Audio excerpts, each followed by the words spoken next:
And switching gears now, Ukraine is ramping up its drone assaults on Russian regions, coming ahead of the ceasefire announced by Russia.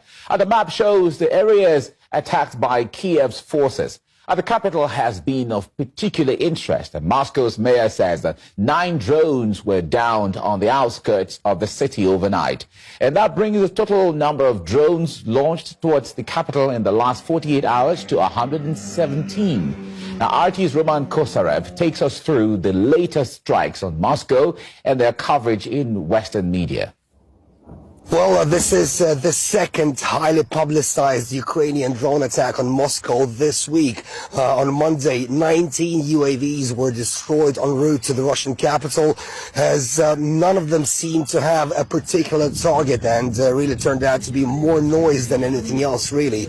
Well, the Western mainstream media, well, they remain true to their pseudo-sensational narrative and continue with their wishful thinking in regards to Ukraine's so-called success.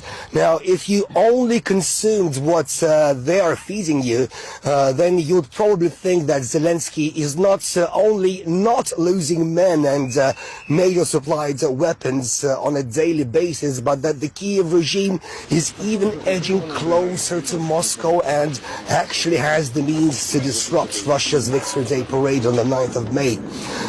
The Western media seems to be in cahoots with Zelensky and his clique by constantly exaggerating threats that were started by him, Zelensky himself, and echoed by the officials of his regime. Now, the threats were against the foreign leaders that will be in Moscow for the Victory Day parade.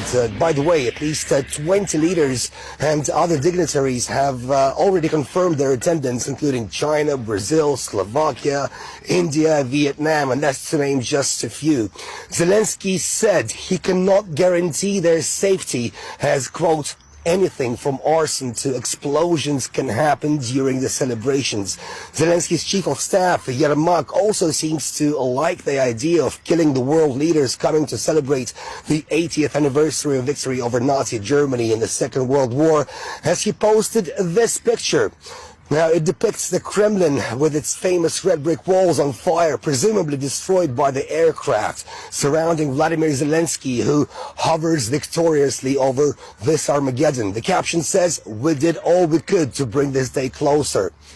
Now, this phrase is from a famous Soviet Victory Day song, sacred to hundreds of millions of people all around the world. Now, Russian Foreign Ministry spokeswoman Maria Zakharova called those remarks a typical threat from an international terrorist.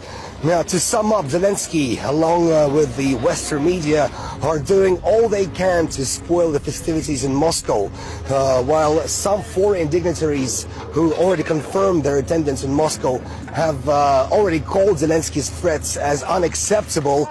Kiev continues losing soldiers after multiple futile attempts to start an offensive, which are, well, only successful to be in the Western mainstream media. Now, former Defense Department contractor working for the U.S. Cyber Command, Kevin Michalis, believes that Western governments are hyping up Kiev's battlefield efforts in an attempt to convince their citizens why support for Ukraine is needed. It's just to show Europeans that, hey, what we're giving to Ukraine is helping.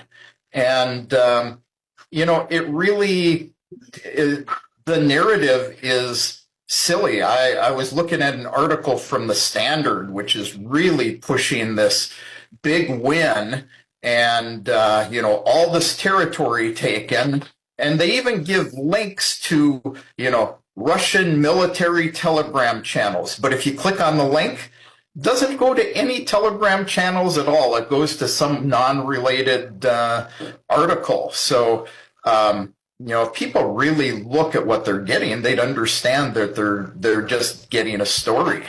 Sersky claimed that, all the goals had been met in this operation. And they also say that Kim Jong-un is sending troops to the southern region. And yet there's no verification from either side. So it's just a story created to make people think that they're helping Ukraine is helping Ukraine win, when in fact, the story is totally opposite.